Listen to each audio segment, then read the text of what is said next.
Dans cette vidéo, vous allez apprendre à envoyer un email avec WinDev. Alors WinDev, c'est gérer plusieurs protocoles en rapport avec la messagerie. On peut déjà utiliser des messageries standards comme Outlook ou Lotus Notes. On peut également envoyer ou recevoir des mails par le protocole SMAPI, Simple Mail API, utilisé notamment par Exchange. On peut utiliser POP3 évidemment, SMTP, IMAP, etc. Dans cette leçon, nous allons apprendre à envoyer un email par SMTP. Donc pour commencer, je vous invite à rouvrir le projet WD Application Complète, dans lequel nous allons ajouter une fenêtre permettant d'envoyer un email par SMTP.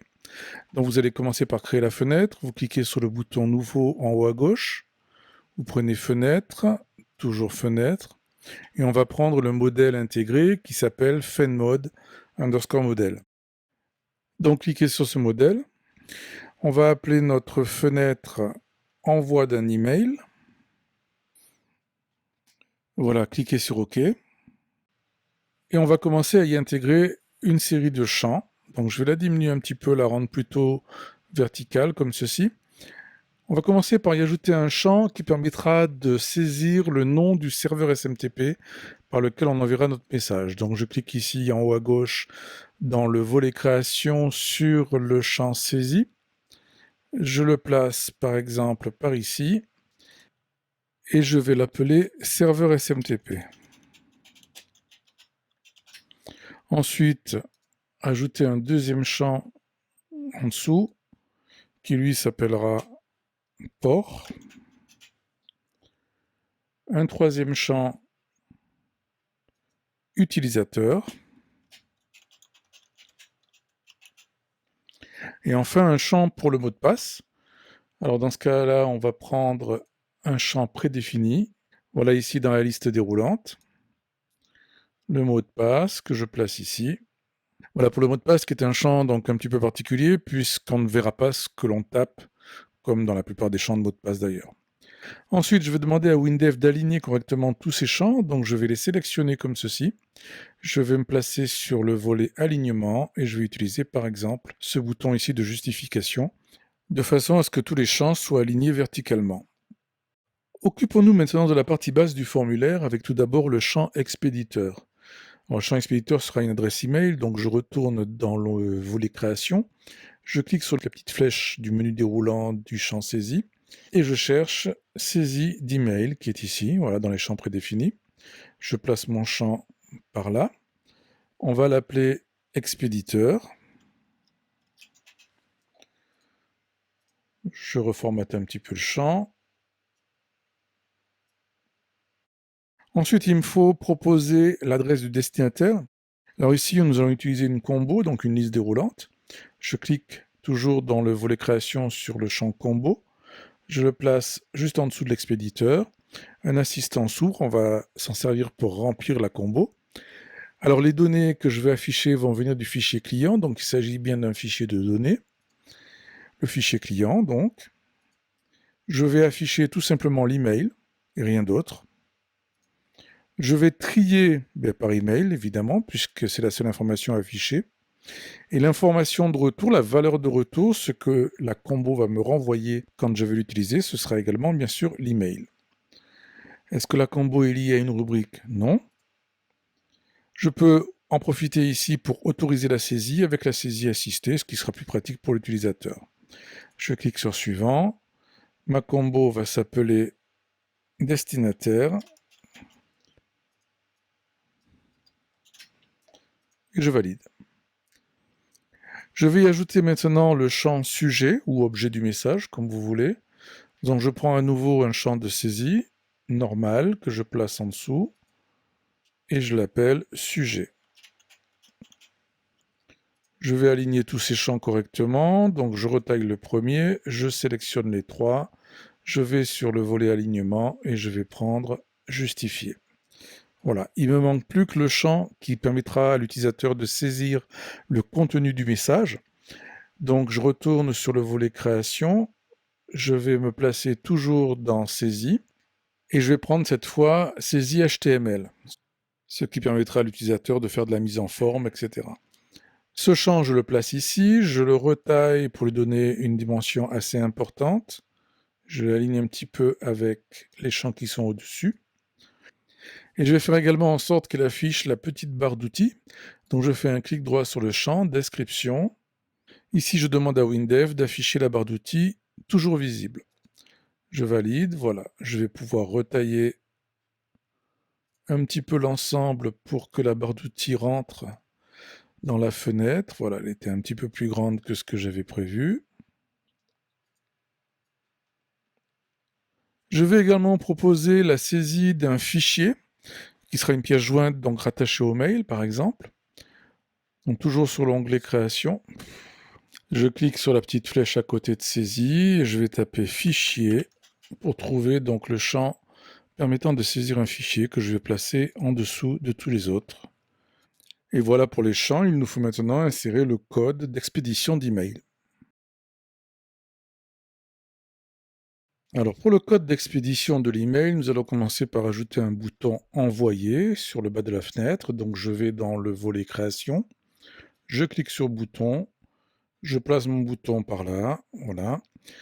Je vais le renommer et l'appeler envoyer. Clic droit code. Et là, nous allons taper le code d'envoi d'email qui va se présenter en 3 parties. La connexion au serveur SMTP, la préparation de l'email et l'envoi de l'email. Donc commençons par la connexion au serveur SMTP. Vous allez devoir taper pour cela toutes ces lignes que je vais vous expliquer. Donc premièrement, nous allons utiliser une variable de type email session SMTP qui s'appelle donc ma session, qui est une structure composée de différentes sous-parties qui sont renseignées grâce aux valeurs qui seront saisies par l'utilisateur dans les différents champs. Donc nous avons la partie nom, il s'agit du nom d'utilisateur pour se connecter au serveur SMTP, le mot de passe, l'adresse du serveur et le port. Ensuite, nous utilisons la fonction email ouvre session, à laquelle on passe donc la variable qui vient d'être renseignée, et cette fonction va donc tenter tout simplement de se connecter au serveur SMTP. Si la connexion SMTP est établie, la fonction renvoie vrai, sinon elle renvoie faux, et dans ce cas on affiche une erreur, grâce à la fonction erreur, à laquelle on passe le message d'erreur, donc impossible de se connecter au serveur SMTP, plus éventuellement donc l'affichage des informations renvoyées par la fonction erreur info qui permettent d'afficher le message complet généré par la tentative de connexion. Ça peut être intéressant ici pour que l'utilisateur comprenne d'où vient le problème. Dans tous les cas, puisque ça n'a pas fonctionné, on sort du code, on retourne. Alors un petit détail supplémentaire, si vous avez l'intention de tester ce code en vous connectant sur un serveur Gmail, il faudra rajouter une ligne qui va être juste après, donc ici le port, je vais écrire ma session, option, égale, et là on va utiliser donc une option de la connexion SMTP qui est email option sécurisée TLS, qui est nécessaire dans le cas d'une connexion au serveur Gmail. La partie de code suivante concerne la création du message que l'on va envoyer de l'email. Donc ici, vous allez insérer toutes ces lignes de code que je vous explique également. Ici, on utilise également une structure, une variable composée de type email qui s'appelle mon message. On commence par définir les parties expéditeur et sujet de la variable email, grâce bien sûr au champ correspondant. Ensuite, dans la partie HTML, on place le contenu du champ SAI texte HTML. Et ensuite, dans la partie message, on place le texte correspondant qui est obtenu grâce à la fonction HTML vers texte, toujours sur le champ SAI texte HTML. Pour ce qui est des destinataires, nous allons devoir utiliser une fonction qui s'appelle ajoute. Cette fonction permet d'ajouter éventuellement plusieurs destinataires. Dans notre cas, on n'en a qu'un, mais bien sûr, on peut envoyer un message à plusieurs personnes, et donc la fonction ajoute pourrait être utilisée autant de fois que nécessaire. Donc on ajoute dans la section destinataire de la variable email la valeur de la combo destinataire donc, qui a été sélectionnée par l'utilisateur. Et pour terminer cette partie, on fait un test sur la saisie du fichier au cas où l'utilisateur ait voulu joindre une pièce, un fichier, au message.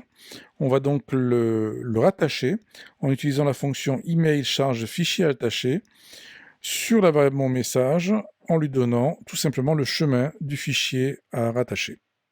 Et enfin, pour ce qui est de l'envoi du message proprement dit, donc on va ajouter ces quelques lignes. Ça commence ici, donc si email envoie message, cette fonction va tenter d'envoyer l'email grâce à la variable session et à la variable message. Si ça renvoie faux, c'est que ça s'est mal passé, bien entendu. Dans ce cas-là, on affiche un message d'erreur avec le contenu de l'erreur, si possible.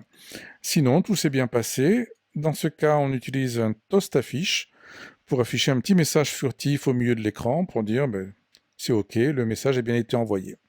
Et enfin, pour terminer le tout, on ferme la session SMTP ici, sur la dernière ligne. Avant de tester notre connexion SMTP, nous allons faire quelques améliorations sur la fenêtre. Alors tout d'abord, nous allons utiliser les ancrages de façon à faire en sorte que les champs se comportent correctement lorsque la fenêtre change de dimension.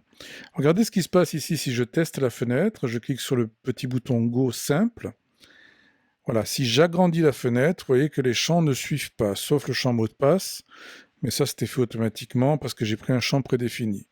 Les autres ne suivent pas, ce serait intéressant qu'ils suivent les dimensions de la fenêtre. Donc je vais prendre le champ expéditeur qui est ici, je double-clique dessus, je vais dans l'onglet UI, et là j'ai ce qu'on appelle l'ancrage, et je vais lui dire que je veux que le champ puisse s'agrandir sur la droite. Pour celui-là, ça ira très bien. Je vais faire la même chose sur le champ qui est en dessous, et pour ça, je vais carrément appuyer sur F4 pour reproduire la mise en forme. Vous voyez, l'ancrage est symbolisé par la petite flèche rouge qui est ici sur la droite. Je fais la même chose sur le sujet. En revanche, pour le champ texte HTML, ça va être un petit peu différent. Donc je retourne sur l'onglet UI, et celui-là, je vais demander à ce qu'il puisse s'agrandir comme ceci, sur la droite et vers le bas, même si WinDev ne semble pas d'accord. C'est normal parce que les champs en dessous se comportent mal pour l'instant, ce que vous voyez symbolisé ici par le petit cadre rouge qui est autour du champ. Donc je prends maintenant le champ fichier et lui je vais demander à ce qu'il puisse s'agrandir sur la droite mais également descendre vers le bas, donc en prenant ce choix-là. Et enfin, il nous reste le bouton qui lui aussi est encadré en rouge puisque lui doit pouvoir, si possible, au niveau des ancrages, descendre vers le bas et à la limite vers la droite, donc plutôt celui-ci. Donc voilà, maintenant tout est correct, tout semble correct en tout cas si je teste et que j'agrandis la fenêtre, vous pouvez constater que les champs se comportent correctement.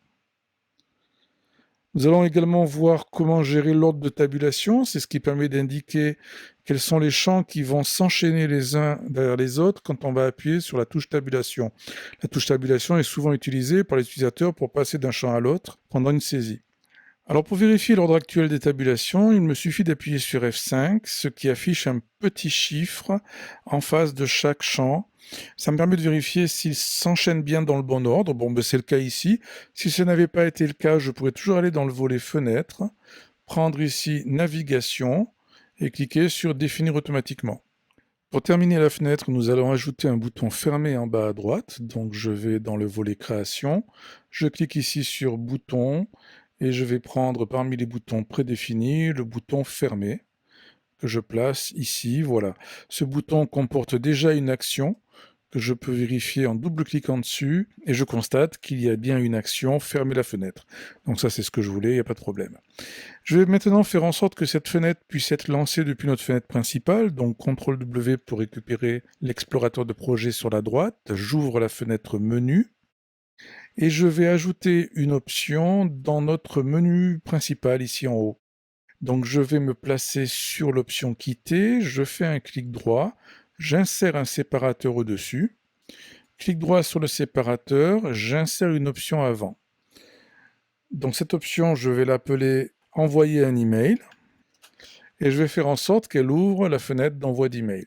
Simplement, je voudrais que cette fenêtre ne soit pas modale. Une fenêtre modale, c'est une fenêtre qui bloque celles qui sont derrière. Ici, je voudrais que la fenêtre d'envoi d'email puisse rester ouverte tout en me permettant de continuer à travailler sur la fenêtre principale.